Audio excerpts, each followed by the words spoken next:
Welcome to my channel ദൃശ്യം 2024 vlog. നിന്നിലലിയാൻ ഞാൻ അവസാന ഭാഗം. ഇന്ദ്രലോകം എന്ന വീട്ടിലെത്തിയപ്പോൾ പാറു ദേഷ്യപ്പെട്ട് സോഫയിൽ ഇരിക്കുന്നുണ്ട്. ഇന്ദ്രനെ കണ്ടതും അമ്മമാർ എല്ലാവരും അവനെ നോക്കി. അവളുടെ മുഖം കണ്ടപ്പോൾ തന്നെ മനസ്സിലായി ആള് നല്ല ദേഷ്യത്തിലാണെന്ന്. ഇന്ദ്രൻ അച്ഛനെ ഒന്ന് നോക്കി. അച്ഛൻ ഒന്നും മിണ്ടുന്നില്ല എന്ന് ചുണ്ടിൽ വിരലുകൾ വെച്ച് കാണിച്ചു. ഇന്ദ്രനെ കണ്ടതും അവൾ ദേഷ്യത്തോടെ നോക്കി.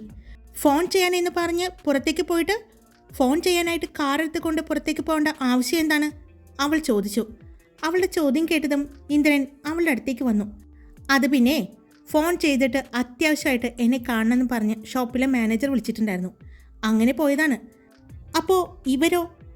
അത് ഇവരെയും ഞാൻ വിളിച്ചതാണ്. അത്യാവശ്യമായിട്ടുള്ളൊരു കാര്യം ഉണ്ടായിരുന്നു. എന്ത് കാര്യം? എന്താ ഇത്ര അത്യാവശ്യം? എന്നോട് പറയാൻ വേണ്ടി പോലും സമയം കിട്ടാതെ പോകാനുള്ള അത്യാവശ്യം എന്തായിരുന്നു?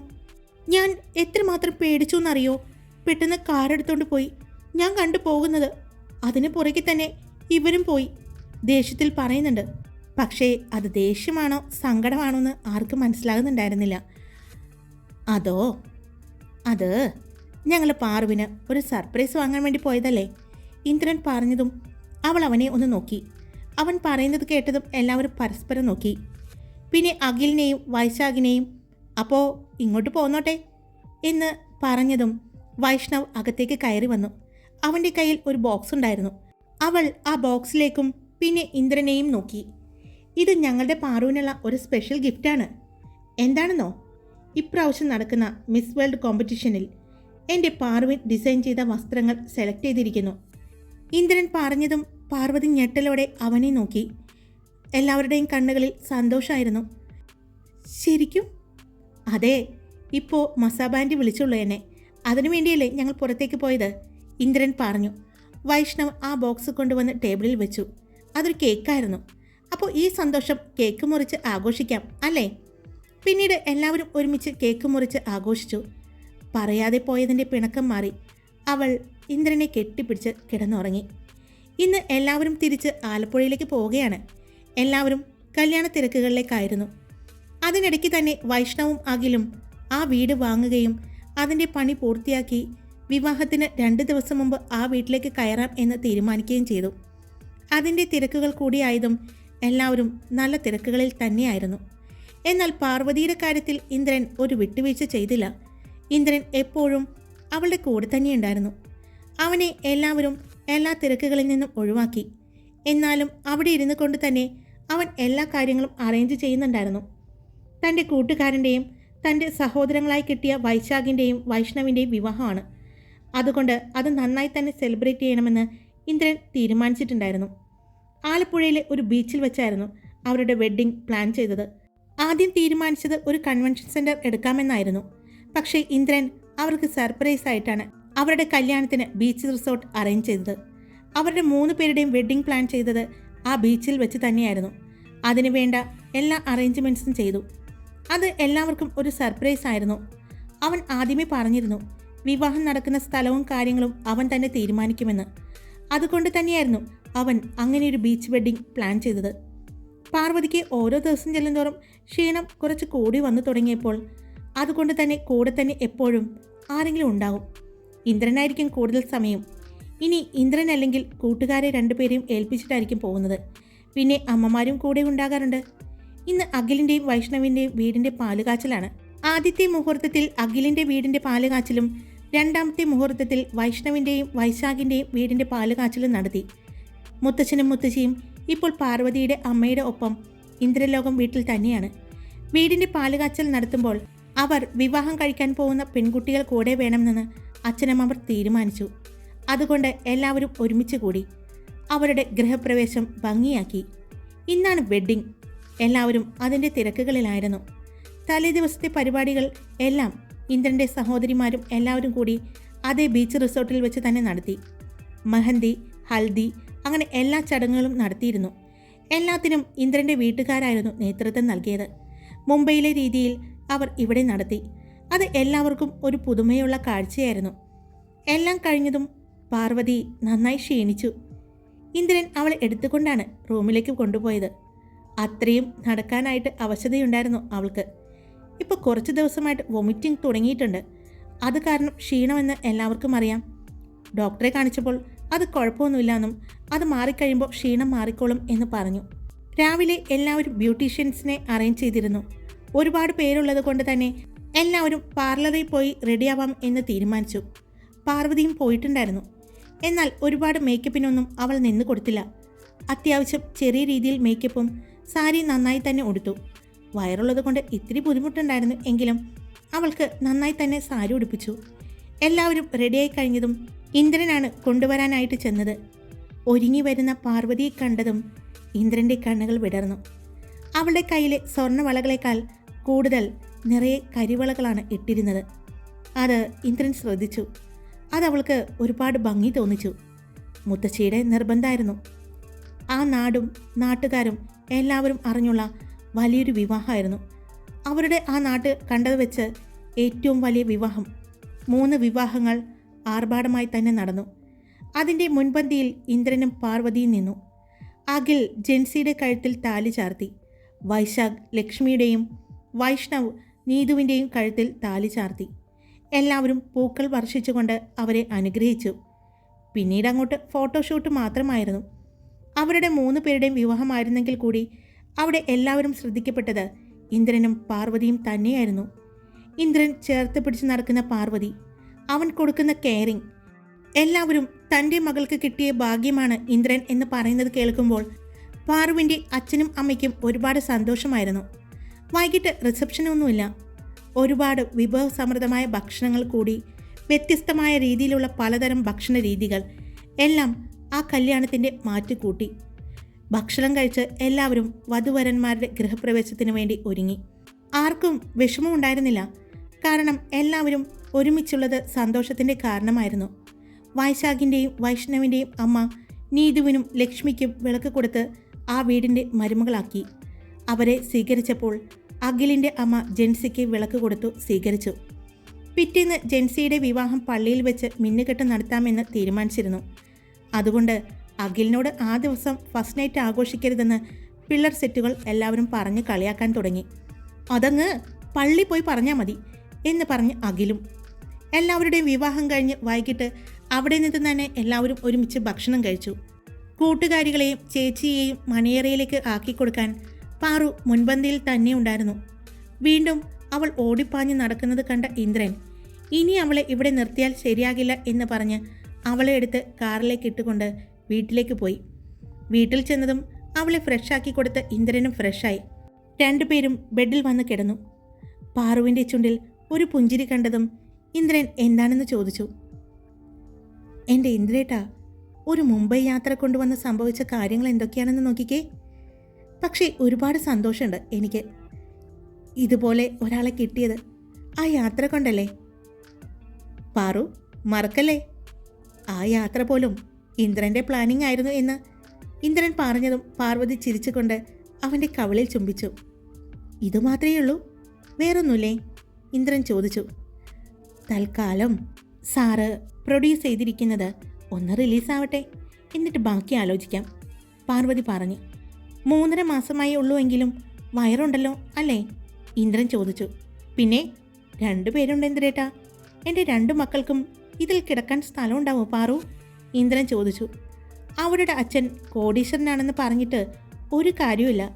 അവർക്ക് കിടക്കാൻ ഈ അമ്മവയർ മാത്രമേ ഉള്ളൂ.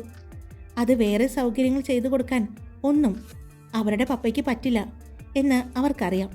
അതുകൊണ്ട് 2 പേരും കെട്ടിപ്പിടിച്ച് കിടന്നോളൂ, പാർവതി പറഞ്ഞു. അതൊക്കെ ശരിയാണ്. പക്ഷേ ഇപ്പോൾ അവർ കെട്ടിപ്പിടിച്ച് കിടക്കുന്നത് കാരണം അവരുടെ പപ്പയ്ക്ക് അമ്മയെ കെട്ടിപ്പിടിക്കാൻ പറ്റുന്നില്ലല്ലോ, ഇന്ദ്രൻ പറഞ്ഞു. ഒരുപാട് പപ്പ കെട്ടിപ്പിടിച്ചതിൻ്റെ തന്നെയാണ് ഇപ്പോൾ അമ്മ ഇങ്ങനെ ഇരിക്കുന്നതെന്ന് അവർക്കറിയാം, പാർവതിയും പറഞ്ഞു. കെട്ടിപ്പിടിച്ചില്ലെങ്കിൽ എന്താ, പകുതി ഭാഗവും എൻ്റെ മേത്താ കയറി കിടക്കുന്നത്, പകുതി വയറും എൻ്റെ മേലെയാണ് താങ്ങുന്നത് പെണ്ണ്, ഇന്ദ്രൻ പറഞ്ഞു. അതെ, എപ്പോഴും എൻ്റെ കൂടെ ഉണ്ടാകുമെന്ന് പറഞ്ഞതല്ലേ, അപ്പോൾ ഈ അവസ്ഥയിലും എൻ്റെ കൂടെ ഉണ്ടാവണം. ഇതും അനുഭവിച്ചോ, അവൾ പറഞ്ഞു. അതിനെന്താ, ഞാൻ റെഡിയാണല്ലോ. ഇനി എൻ്റെ പെണ്ണ് വേദന പോലും ഏറ്റെടുക്കാൻ അതിനും ഈ ഇന്ദ്രൻ തയ്യാറാണ്, അവൻ പറഞ്ഞു. അത് വേണ്ട കേട്ടോ, അത് ഈ പാറുവിന് മാത്രമുള്ളതാണ്. ഇന്ദ്രജിത്തിൻ്റെ ഈ 2 കൺമണികളെയും വേദന അറിഞ്ഞ് തന്നെ ഈ കയ്യിൽ തരാനുള്ളതാണ് എനിക്ക്. അതെൻ്റെ ഉത്തരവാദിത്തമാണ്, എൻ്റെ സന്തോഷമാണ്, അവൾ പറഞ്ഞു. അവൻ അവളുടെ നെറ്റിയിൽ അമർത്തി ചുംബിച്ചു. അവൻ്റെ ആ സ്നേഹചുംബനത്തിൽ അവൾ അവനിലേക്ക് ചേർന്ന് കിടന്നു. രാവിലെ അവർ വീട്ടുകാർ മാത്രമായാണ് പള്ളിയിലേക്ക് പോയത്. അവിടെ പള്ളിയിൽ വെച്ച് അഖിൽ വീണ്ടും ജെൻസിയുടെ കഴുത്തിൽ മിന്നുകെട്ടി. മിന്നുകെട്ടിന് അവളുടെ മുടി മാറ്റിക്കൊടുത്തപ്പോൾ പാറുവിൻ്റെ ചുണ്ടിൽ ഒരു പുഞ്ചിരിയായിരുന്നു. പാറുവിൻ്റെ മാത്രമല്ല, നീതുവിൻ്റെയും. കാരണം ജെൻസിയുടെ കഴുത്തിലെ പാടുകൾ കാണുമ്പോൾ അവളെ എല്ലാവരും കളിയാക്കുകയായിരുന്നു. കുറേയൊക്കെ മേക്കപ്പ് വെച്ച് മറക്കാൻ ശ്രമിച്ചു. പക്ഷേ മേക്കപ്പിനും ഒരു പരിധിയില്ലേ എന്നതുപോലെയായിരുന്നു അവരുടെ കളിയാക്കൽ. ജെൻസി അഖിലിനെ ദേഷ്യത്തോടെ നോക്കി തുടങ്ങി. ഞാനെന്ത് ചെയ്യാനാ? എൻ്റെ കൺട്രോൾ പോയതാ. എത്ര നാളായി കാത്തിരിക്കുന്നത്. കാത്തിരുന്ന് കിട്ടിയ ഫസ്റ്റ് നൈറ്റ് അല്ലായിരുന്നോ? അത് ശരിക്കും ആഘോഷിച്ചത് ഞാൻ, അഖിൽ പറഞ്ഞു. അന്ന് ഉച്ചയ്ക്ക് എല്ലാവരും കൂടി ഒരുമിച്ച് ഇന്ദ്രൻ നല്ലൊരു റിസോർട്ടിൽ ഭക്ഷണം ഏർപ്പാടാക്കിയിരുന്നു. ഭക്ഷണം കഴിച്ച് ഇന്ദ്രൻ എല്ലാവർക്കും ഒരു സർപ്രൈസ് കൊടുത്തു. നാളെ എല്ലാവരും കൂടി ഇവിടെ നിന്നും ഒരു യാത്ര പോവുകയാണ് എന്ന് പറഞ്ഞു. പാരൻസ് എല്ലാവരും നിങ്ങൾ പൊയ്ക്കോ, ഞങ്ങളില്ല എന്ന് പറഞ്ഞ് ഒഴിയാൻ ശ്രമിച്ചുവെങ്കിലും ഇന്ദ്രൻ സമ്മതിച്ചില്ല. പാർവതിയുടെ വീട്ടുകാരും അഖിലിൻ്റെയും വൈഷ്ണവിൻ്റെയും നീതുവിൻ്റെയും ജെൻസിയുടെയും അങ്ങനെ എല്ലാ ഫാമിലിയും ആയിട്ടായിരുന്നു യാത്ര ഇന്ദ്രൻ പ്ലാൻ ചെയ്തത്. പിറ്റേ ദിവസം എല്ലാവരും രാവിലെ തന്നെ വീട്ടിൽ നിന്ന് ഇറങ്ങി. 8 കാറുകളിലായി അവർ എയർപോർട്ടിലേക്ക് എത്തി. അവിടെ നിന്നും മുംബൈയിലേക്കായിരുന്നു യാത്ര. ഇവിടെ എന്താണ്? നമ്മൾ ഇവിടെയാണോ? ഞാൻ പറഞ്ഞതല്ലേ എൻ്റെ ഡെലിവറി സമയത്ത് ഇന്ദ്രേട്ടൻ ആലപ്പുഴയിൽ നിൽക്കാമെന്ന്. പിന്നെ എന്തിനാ ഇങ്ങോട്ട് വന്നത്?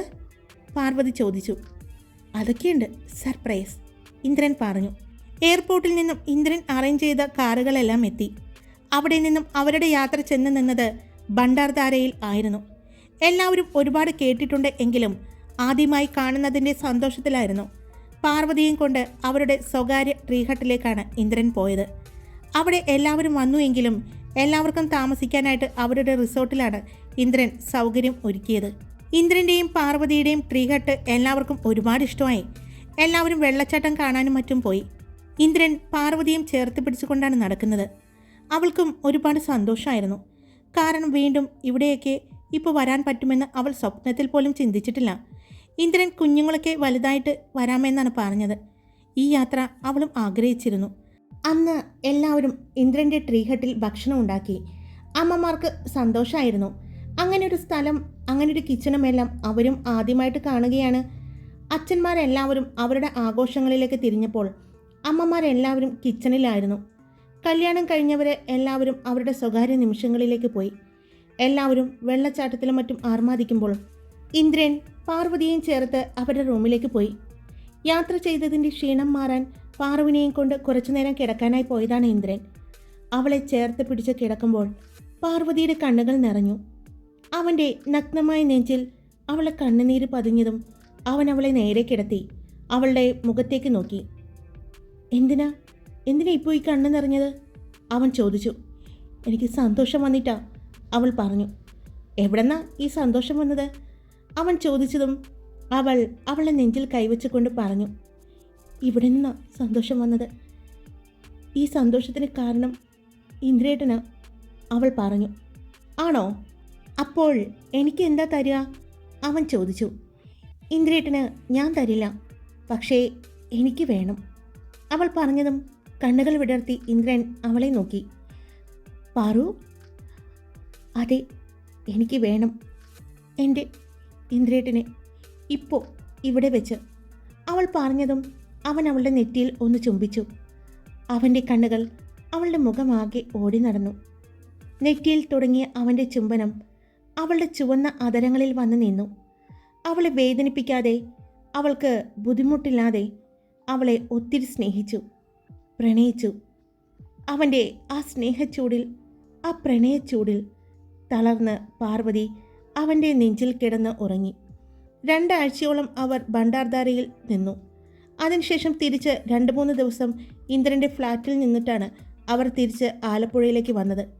അങ്ങനെ അവരുടെ ദിവസങ്ങളെല്ലാം മനോഹരമായി തന്നെ മുന്നോട്ട് പോയിക്കൊണ്ടിരുന്നു. പാർവതിക്ക് 7-ാം മാസം ചടങ്ങുകളെല്ലാം നടത്തി. ചില പ്രശ്നങ്ങൾ ഉള്ളതുകൊണ്ട് ഒന്ന് ശ്രദ്ധിക്കണമെന്ന് വിനീഷ് ഇന്ദ്രനോട് പറഞ്ഞിരുന്നു.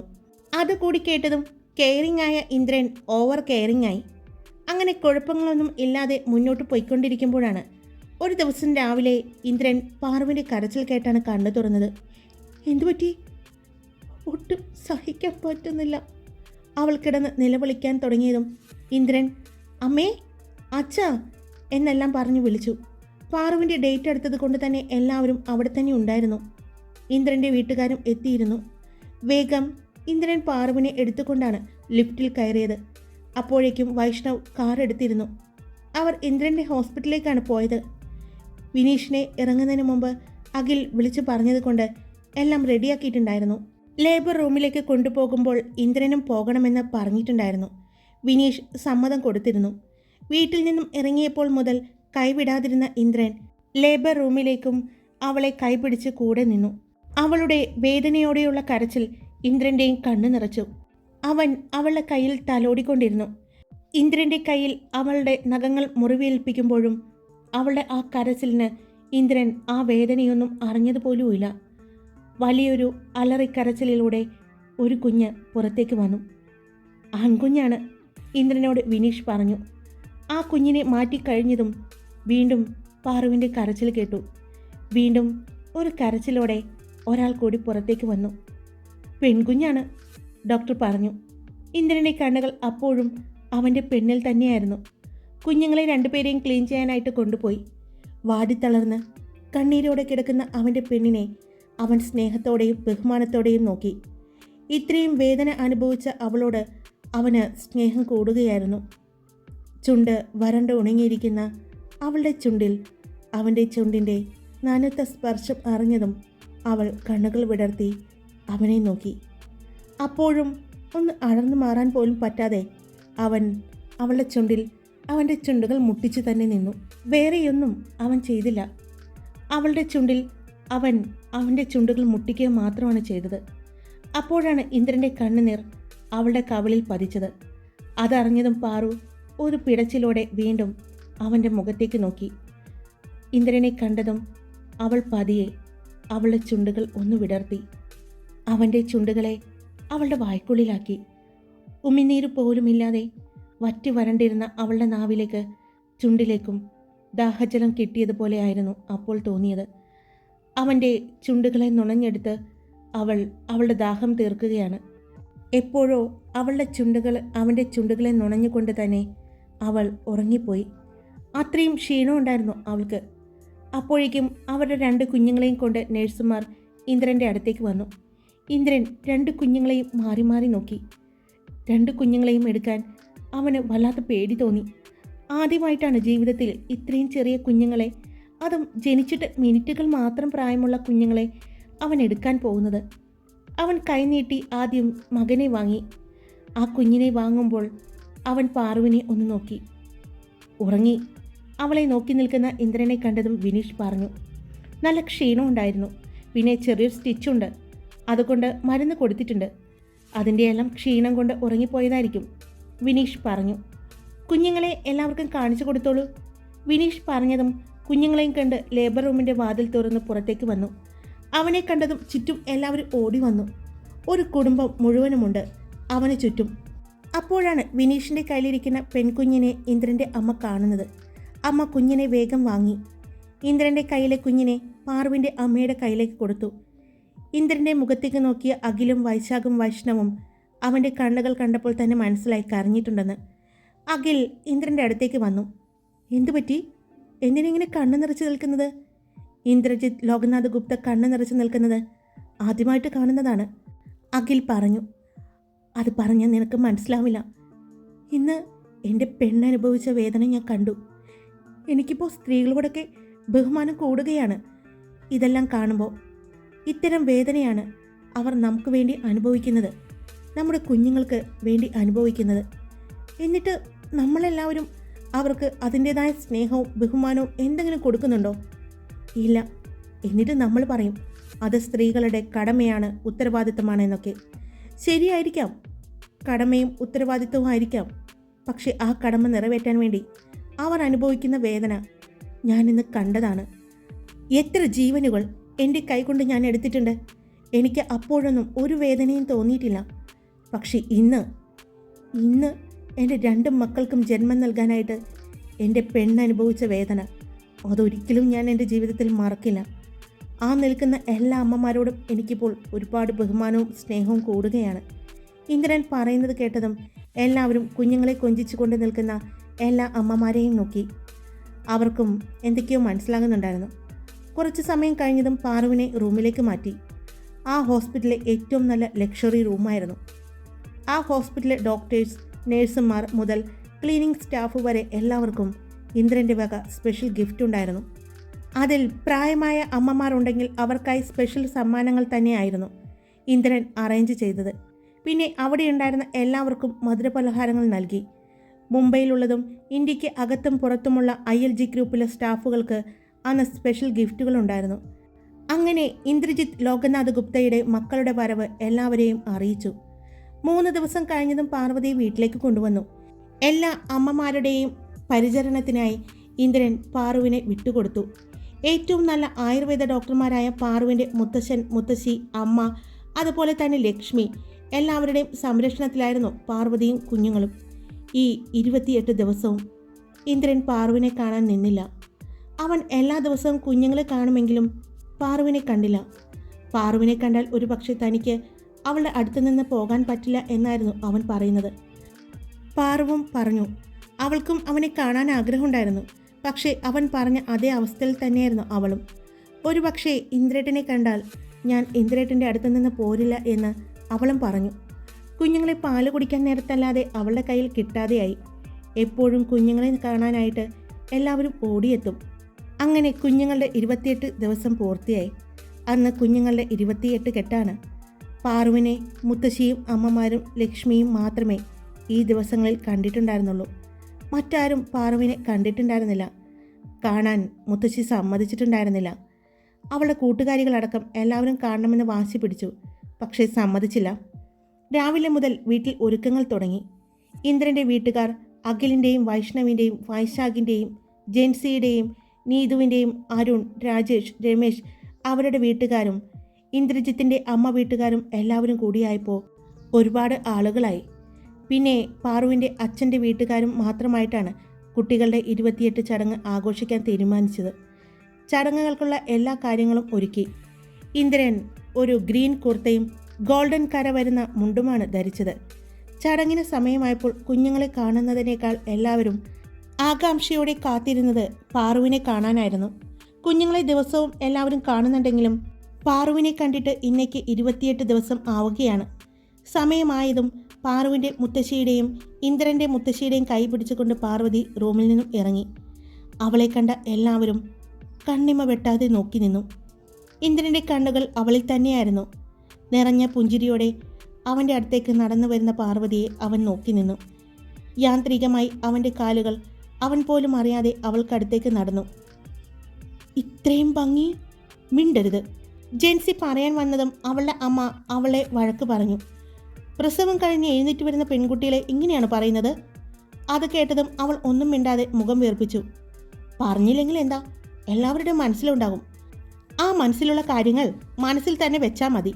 നീതുവിൻ്റെ അമ്മയും പറഞ്ഞു. ഗ്രീൻ പട്ടുസാരിയിൽ നെറ്റിയിൽ ചുവന്ന പൊട്ട്, സിന്ദൂരരേഖ നിറയെ സിന്ദൂരം ചാർത്തി, ഗ്രീൻ പാലക്ക മാലയും ഇന്ദ്രൻ കെട്ടിയ മംഗല്യസൂത്രയും അവൻ തന്നെ കൊടുത്ത ഒരു ഡയമണ്ടിൻ്റെ ചെറിയ നെക്ലസും കൈ നിറയെ കരിവളകളും സ്വർണ്ണവളകളും ഇടകലർത്തി ഇട്ടിരിക്കുന്നു. കാതിൽ ലക്ഷ്മി ജിമിക്കയും തലയിൽ മുല്ലപ്പൂവും ചൂടി വരുന്ന അവളെ നോക്കി നിന്നുപോയി. മുത്തശ്ശിമാർ രണ്ടുപേരും പാറുവിൻ്റെ കൈ പിടിച്ച് ഇന്ദ്രൻ്റെ അടുത്തേക്ക് വന്നു. ഇതാ 28 ദിവസം നീ നിൻ്റെ ഭാര്യയെ ഞങ്ങളെ ഏൽപ്പിച്ചു. ഞങ്ങളുടെ കടമ ഭംഗിയായി പൂർത്തീകരിച്ചു. പൂർണ്ണ ആരോഗ്യത്തോടെ, പഴയതിനേക്കാൾ ആരോഗ്യത്തോടെ എന്ന് വേണമെങ്കിൽ പറയാം. നിൻ്റെ പെണ്ണിനെ ഞങ്ങൾ നിൻ്റെ കയ്യിൽ ഏൽപ്പിക്കുകയാണ് എന്ന് പറഞ്ഞ് അവളുടെ കൈ ഇന്ദ്രൻ്റെ കയ്യിൽ വച്ചു കൊടുത്തു. അവൻ അവളുടെ കയ്യിൽ പിടിച്ചുകൊണ്ട് അവനിലേക്ക് ചേർത്ത് നിർത്തി. ഹോസ്പിറ്റലിൽ നിന്നും വീട്ടിലേക്ക് വന്നപ്പോൾ ഇന്ദ്രൻ ഇതുപോലെ 2 മുത്തശ്ശിമാരുടെയും കയ്യിലേക്ക് അവൻ്റെ പെണ്ണിനെ ഏൽപ്പിച്ചു കൊടുത്തതാണ്. അന്നത്തെ ആ വേദനയും അലറിക്കരച്ചിലും അപ്പോഴും അവൻ്റെ ചെവിയിൽ മുഴങ്ങുന്നുണ്ടായിരുന്നു. അവളുടെ ശരീരത്തിൻ്റെ പിടയ്ക്കുന്ന വേദന അവൻ കണ്ടതാണ്. അതുകൊണ്ട് തന്നെ മുത്തശ്ശിമാരെ ഏൽപ്പിക്കുമ്പോഴും പറഞ്ഞിരുന്നു, പഴയതിലും ആരോഗ്യത്തോടെ തൻ്റെ പെണ്ണിനെ തിരിച്ചു തരണമെന്ന്. അതിന് വേണ്ടത് എന്താണെന്ന് വെച്ചാൽ പറയാം. ഈ ലോകത്തിൻ്റെ ഏത് മൂലയിൽ പോയിട്ടാണെങ്കിലും താനത് ഇവിടെ എത്തിക്കുമെന്ന് ഇന്ദ്രൻ പറഞ്ഞു. അവരുടെ ആയുർവേദ റിസോർട്ടിൽ നിന്ന് തന്നെ മരുന്നുകളും എണ്ണകളും എല്ലാം എത്തിച്ചു കൊടുത്തു. താൻ പറഞ്ഞത് തിരിച്ച് മുത്തശ്ശി പറഞ്ഞത് കേട്ടപ്പോൾ ഇന്ദ്രന് സന്തോഷം തോന്നി. അപ്പോഴാണ് ഇന്ദ്രൻ്റെയും പാറുവിൻ്റെയും അമ്മമാരുടെ കയ്യിൽ ഗോൾഡൻ മുണ്ട് ഉടുത്ത് ഉറങ്ങുന്ന കുഞ്ഞുങ്ങളെ കൊണ്ടുവരുന്നത്. രണ്ടുപേരും ഉറങ്ങി. അത് സാരമില്ല, ഇപ്പോൾ എഴുന്നേറ്റോളും. മോൾക്ക് ഇന്ദ്രനെ പോലെ വാശിയാണ്, ഇന്ദ്രൻ്റെ അമ്മ പറഞ്ഞു. എന്നാൽ മോൻ പാറുവിനെ പോലെയാണ്, പാറുവിൻ്റെ അമ്മയും പറഞ്ഞു. ഇന്ദ്രൻ്റെ കയ്യിൽ പിടിച്ചുകൊണ്ട് പാറു ഒരു ചിരിയോടെ അത് കേട്ടിരുന്നു. സമയായി, എന്നാൽ കുഞ്ഞുങ്ങളെ ഇരുത്താം എന്ന് പറഞ്ഞതും ഇന്ദ്രൻ അവൻ്റെ അമ്മയെയും പാറുവിൻ്റെ അമ്മയെയും തന്നെ ഇരുത്തി. നിങ്ങൾ രണ്ടുപേരും കൂടി കുഞ്ഞിന് 28 കെട്ടിയാൽ മതി, ഇന്ദ്രൻ പറഞ്ഞു. അത് അങ്ങനെ വരൂ എന്ന് എല്ലാവർക്കും അറിയായിരുന്നു. പാറുവിൻ്റെ ഡെലിവറി നേരിട്ട് കണ്ടതിൽ പിന്നെ ഇന്ദ്രൻ എല്ലാ സ്ത്രീകളോടും വളരെ ബഹുമാനത്തോടു കൂടിയും സ്നേഹത്തോടു കൂടിയും പെരുമാറിയിട്ടുള്ളൂ. അവൻ്റെ എല്ലാ ഓഫീസിലുള്ള പ്രായമായ അമ്മമാർക്ക് വേണ്ടിയും പ്രത്യേക കാര്യങ്ങൾ അവൻ ചെയ്തു കൊടുത്തിട്ടുണ്ട്. അതുപോലെ ഫീഡിംഗ് ചെയ്യുന്ന അമ്മമാർക്ക് വേണ്ട പ്രത്യേക കരുതലുകൾ അവൻ എടുത്തിട്ടുണ്ട്. 2 അമ്മമാരും കുഞ്ഞിന് 28 കെട്ടിക്കൊടുത്തു. പേര് വിളിക്കാനുള്ള അവകാശം ഇന്ദ്രൻ നേരത്തെ എടുത്തതുകൊണ്ട് മകൾക്ക് ദക്ഷ ഇന്ദ്രജിത്ത് ലോകനാഥ് ഗുപ്ത എന്നും മകന് അക്ഷിത് ഇന്ദ്രജിത്ത് ലോകനാഥ് ഗുപ്ത എന്നും പേരിട്ടു. പിന്നീട് കുഞ്ഞിനും ഇന്ദ്രനും പാർവതിയും ചേർന്ന് അരഞ്ഞാണമിട്ടു. കുഞ്ഞിനുള്ള എല്ലാ ആഭരണങ്ങളും ഇന്ദ്രൻ തന്നെ റെഡിയാക്കിയിരുന്നു. എല്ലാം അവൻ തന്നെയാണ് കുഞ്ഞുങ്ങൾക്ക് ഇട്ടുകൊടുത്തത്. പിന്നെ ബാക്കിയുള്ളവരെല്ലാവരും ഇട്ടുകൊടുത്തു. കുഞ്ഞുങ്ങളുടെ കൈയും കഴുത്തും ദേഹവും എല്ലാം നിറയെ ആഭരണങ്ങളായി. അതുകൂടി കുട്ടികൾക്ക് സഹിക്കാൻ പറ്റാതെയായപ്പോൾ കരഞ്ഞു തുടങ്ങി. അതെല്ലാം അഴിച്ചുമാറ്റി അവരെയും കൊണ്ട് അമ്മമാർ റൂമിലേക്ക് പോയി. പാറുവും കൂടെ റൂമിലേക്ക് ചെന്നു. ദേഹമെല്ലാം മുത്തശ്ശി തുടച്ചു കൊടുത്തുകൊണ്ട് കുഞ്ഞുങ്ങളെ പാറുവിനെ ഏൽപ്പിച്ചു. പാല് കൊടുത്ത് പാറു കുഞ്ഞുങ്ങളെ ഉറക്കി. വിഭവസമൃദ്ധമായ സദ്യയായിരുന്നു അന്ന് ഒരുക്കിയത്. എല്ലാവരും ഭക്ഷണം കഴിച്ചു. ഇന്ദ്രൻ പാർവതിക്ക് ഒപ്പം ഇരുന്ന് കുറേ നാളുകൾക്ക് ശേഷം ഭക്ഷണം കഴിച്ചത്. എല്ലാവരും കുറേ നാളുകൾക്ക് ശേഷം കണ്ട പാർവതി വിശേഷങ്ങൾ പറച്ചിലും അവരുടെ വിശേഷങ്ങൾ അറിയുന്ന തിരക്കിലുമായി. രാത്രിയായതും പാർവതി ഇന്ദ്രൻ റൂമിലേക്ക് കൊണ്ടുപോയി. കുറേ നാളുകൾക്ക് ശേഷം അവരുടെ റൂമിലേക്ക് ഇന്നാണ് പാറു പോകുന്നത്. കുഞ്ഞുങ്ങളെ നേരത്തെ ഇന്ദ്രൻ കൊണ്ടുവന്ന് കിടത്തിയിട്ടുണ്ടായിരുന്നു. റൂമിലേക്ക് കയറിയതും പാറുവിൻ്റെ കണ്ണുകൾ വിടർന്നു. കുഞ്ഞുങ്ങൾക്ക് വേണ്ട എല്ലാ സൗകര്യങ്ങളും ആ റൂമിൽ ഇന്ദ്രൻ ചെയ്തു കൊടുത്തിട്ടുണ്ട്. അവർക്ക് ഇഷ്ടപ്പെടുന്ന രീതിയിലാണ്, അവൾക്കും കുഞ്ഞുങ്ങൾക്കും ബുദ്ധിമുട്ടില്ലാത്ത രീതിയിലാണ് ആ റൂമിലെ ഓരോ കാര്യങ്ങളും ഇന്ദ്രൻ ചെയ്യിപ്പിച്ചിരിക്കുന്നത്. ഉറങ്ങിക്കിടക്കുന്ന കുഞ്ഞിപ്പെണ്ണ് അമ്മയുടെ സാന്നിധ്യം അറിഞ്ഞതുപോലെ കണ്ണു തുറന്ന് കരയാൻ തുടങ്ങിയതും പാറു കുഞ്ഞിനെടുത്ത് പാല് കൊടുത്തു.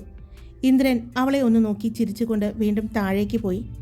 അവൾക്ക് കുടിക്കാനുള്ള പാലുമായിട്ടാണ് ഇന്ദ്രൻ തിരിച്ചു കയറി വന്നത്. ഇന്ദ്രൻ വരുമ്പോൾ പാറു കുഞ്ഞുങ്ങളെ ബേബി ബെഡിലേക്ക് കിടത്തിയിരുന്നു. മോനെയും എഴുന്നേൽപ്പിച്ച് പാല് കൊടുത്തു. അവനെയും ഉറക്കി. അവൻ വലിയ ബഹളമൊന്നുമില്ല, ശാന്തമായ ഉറക്കമാണ്. 2 കുഞ്ഞുങ്ങളെയും പാറു നോക്കി നിൽക്കുമ്പോഴാണ് ഇന്ദ്രൻ അവളുടെ അടുത്തേക്ക് വരുന്നത്. ഒരു സാറ്റിൻ നൈറ്റിയാണ് പാറു ഇട്ടിരുന്നത്. ഇന്ദ്രൻ അവളെ പുറകിലൂടെ കെട്ടിപ്പിടിച്ചു. അവൻ്റെ സാമീപ്യം അറിഞ്ഞ പാറു പെട്ടെന്ന് തിരിഞ്ഞു നിന്ന് അവനെ കെട്ടിപ്പിടിച്ചു. അവളുടെ ആ പ്രവൃത്തി കണ്ട് ഇന്ദ്രൻ അവളെ ചേർത്ത് പിടിച്ചു. ഒരുപാട് മിസ് ചെയ്തു ഇന്ദ്രേട്ടാ, അവൾ പറഞ്ഞു. അത് പറയുമ്പോൾ അവളുടെ ശബ്ദത്തിലെ മാറ്റം അവൻ തിരിച്ചറിഞ്ഞു. അവൾ കരയുകയാണ് എന്ന് ഇന്ദ്രന് തോന്നി.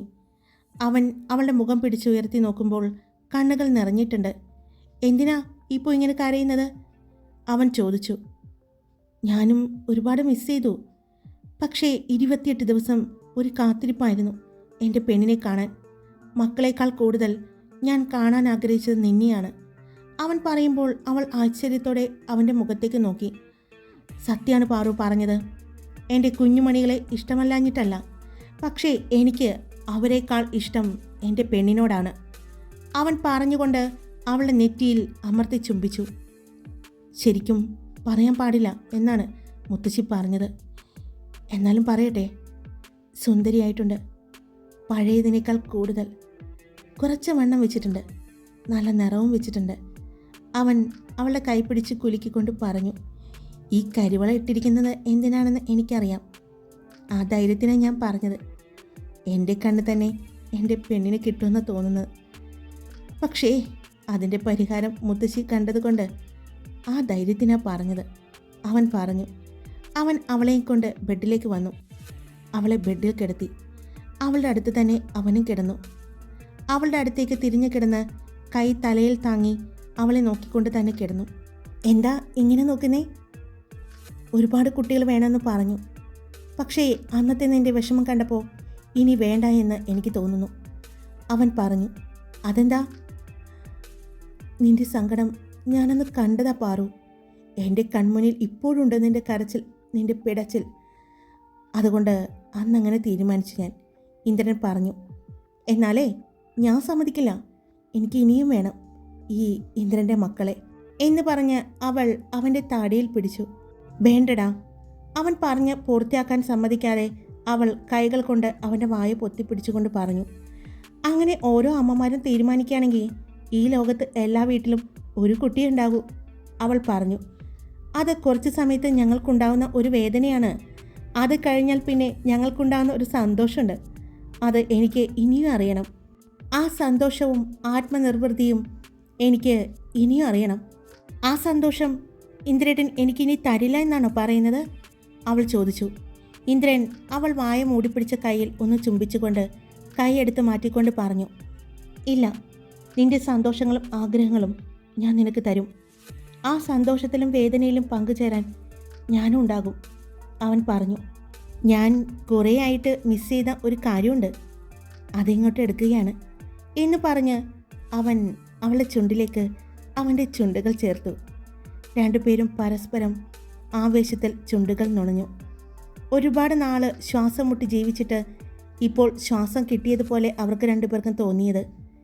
ദീർഘനേരത്തെ ചുംബനത്തിന് ശേഷം അടർന്നു മാറുമ്പോൾ പാറു തളർന്ന് ഇന്ദ്രൻ്റെ നെഞ്ചിൽ ചേർന്നു. വീണ്ടും ഇന്ദ്രൻ്റെയും പാർവതിയുടെയും പ്രണയം തുടങ്ങുകയായിരുന്നു. പഴയതിനേക്കാൾ കൂടുതൽ ശക്തിയിൽ അവളിൽ അലിഞ്ഞു ചേരുകയായിരുന്നു ഇന്ദ്രജിത്ത്. അവളെ പ്രണയിച്ചും ഇപ്പോൾ അവരുടെ പ്രണയത്തിൻ്റെ അടയാളങ്ങളായ കുഞ്ഞുമണികളെ സ്നേഹിച്ചും അവന് ചുറ്റുമുള്ള എല്ലാവരെയും സംരക്ഷിച്ചും ഇന്ദ്രജിത്ത് ലോകനാഥ് ഗുപ്ത അവൻ്റെ വിജയത്തിൻ്റെ പടികൾ വീണ്ടും വീണ്ടും കയറിക്കൊണ്ടിരുന്നു. പാർവതിയിൽ അലിഞ്ഞു ചേർന്ന ഇന്ദ്രനും ഇന്ദ്രനിൽ അലിഞ്ഞു ചേർന്ന പാർവതിയും അവരുടെ ജീവിതം, മനോഹരമായ ജീവിതം മുന്നോട്ട് പോയിക്കൊണ്ടിരുന്നു. ഹായ്, ഇന്നത്തെ സ്റ്റോറിക്ക് ലെങ്ത്ത് നല്ല കൂടുതലാണ്. ഇത് 2 ഭാഗങ്ങളിലായിട്ട് ഇടാമെന്ന് വിചാരിച്ചാൽ നിങ്ങൾ പറയും ഞാൻ വലിച്ചു നീട്ടിയെന്ന് പറയും. അതുകൊണ്ടാണ് ഞാൻ 2 ഭാഗങ്ങളിലാക്കാതെ ഒരു ഭാഗത്തിൽ തന്നെ ആക്കി ഇത് നിർത്തിയത്. അപ്പോൾ നിന്നിലലിയാൻ ഞാൻ എന്ന ഈ സ്റ്റോറി പഴയതാണോ നല്ലത്, ഇപ്പോൾ കേട്ടതാണോ നല്ലതെന്ന് എനിക്കറിയില്ല. അത് പറയേണ്ടത് നിങ്ങളാണ്. അപ്പോൾ നിങ്ങളുടെ അഭിപ്രായങ്ങൾ എന്താണെന്ന് വെച്ചാൽ പറയണേ. പഴയത് കേട്ടിരിക്കുന്ന ആളുകൾ അതാണോ നല്ലത് അല്ലെങ്കിൽ ഇപ്പോൾ കേട്ടതാണോ നല്ലത് എന്നൊന്ന് പറഞ്ഞേക്കണേ, കമൻറ്റ് ചെയ്തേക്കണേ. പിന്നെ ഇന്നത്തെ കൊണ്ട് നിന്നിലലിയാൻ തീർന്നെന്ന് ഞാൻ പറഞ്ഞു. എന്നോടൊപ്പം കുറേ പേര് പറഞ്ഞിട്ടുണ്ട് പ്രണയതീരം എന്ന എൻ്റെ ഫസ്റ്റ് സ്റ്റോറി, എൻ്റെ ആദ്യ സ്റ്റോറിയാണ് പ്രണയതീരം. അത് കഴിഞ്ഞിട്ടാണ് നിന്നിലലിയാൻ വന്നത്. അതിനുശേഷം വന്ന പ്രണയപൂർവ്വം നിനക്കായി ഞാൻ, സണ്ണിയുടെയും ഗൗരിയുടെയും കഥ. ഇതിൽ ഏത് വേണമെന്ന് തീരുമാനിക്കുക നിങ്ങൾ തന്നെ. കല്യാണിയുടെയും ആദിത്യവർമ്മയുടെയും സ്റ്റോറിയായ പ്രണയതീരം വേണമോ, അല്ലെങ്കിൽ ഗൗരിയുടെയും സണ്ണിയുടെയും സ്റ്റോറിയായ പ്രണയപൂർവ്വം നിനക്കായി ഞാൻ എന്ന സ്റ്റോറി വേണോ എന്ന് കമൻറ്റ് ചെയ്ത് കഴിഞ്ഞാൽ നാളെ തുടങ്ങി ആ സ്റ്റോറി ഞാൻ വീണ്ടും കൊണ്ടുവരുന്നതാണ്. പിന്നെ പഴയതുമായിട്ട് കമ്പയർ ചെയ്യാൻ നിൽക്കരുതെന്ന് ഞാൻ പറഞ്ഞിട്ടുണ്ടായിരുന്നു. എനിക്ക് പല ആളുകളുടെയും പേര് അറിയുന്നുണ്ടായിരുന്നില്ല. കഥയുടെ ഒരു ത്രെഡ് മാത്രമേ എനിക്കിപ്പോഴും അറിയൂ. പേര് ഞാൻ അറിയാവുന്നവർ ഇട്ട് തരാൻ പറഞ്ഞിട്ട് എനിക്ക് ഇട്ട് തന്നിട്ടുണ്ടായിരുന്നു. ഞാനും നീയും ഒന്നാണ് എന്ന് പറഞ്ഞ സ്റ്റോറി അവസാനിക്കാമെന്ന് ഞാൻ പറഞ്ഞിരുന്നു. അവിടെ പുതിയ സ്റ്റോറി എന്തായാലും വരുന്നുണ്ട്. അതുകൊണ്ടാണ് വീണ്ടും ആളുകൾ കേൾക്കണമെന്ന് ആഗ്രഹിച്ച ആ 2 സ്റ്റോറികളും കൊണ്ടുവരാമെന്ന് ആഗ്രഹിച്ചത് കേട്ടോ. അപ്പോൾ നിങ്ങളുടെ അഭിപ്രായങ്ങൾ എന്താണെങ്കിലും കമൻറ്റ് ചെയ്തോളൂ. വീഡിയോ ഇഷ്ടപ്പെട്ടാൽ ലൈക്ക് ചെയ്യുക, നിങ്ങളുടെ അഭിപ്രായങ്ങൾ കമൻറ്റ് ചെയ്യുക. സബ്സ്ക്രൈബ് ചെയ്യാതെ കേൾക്കുന്നവരുണ്ടെങ്കിൽ സബ്സ്ക്രൈബ് ചെയ്ത് സപ്പോർട്ട് ചെയ്യുക. It's me Karthika.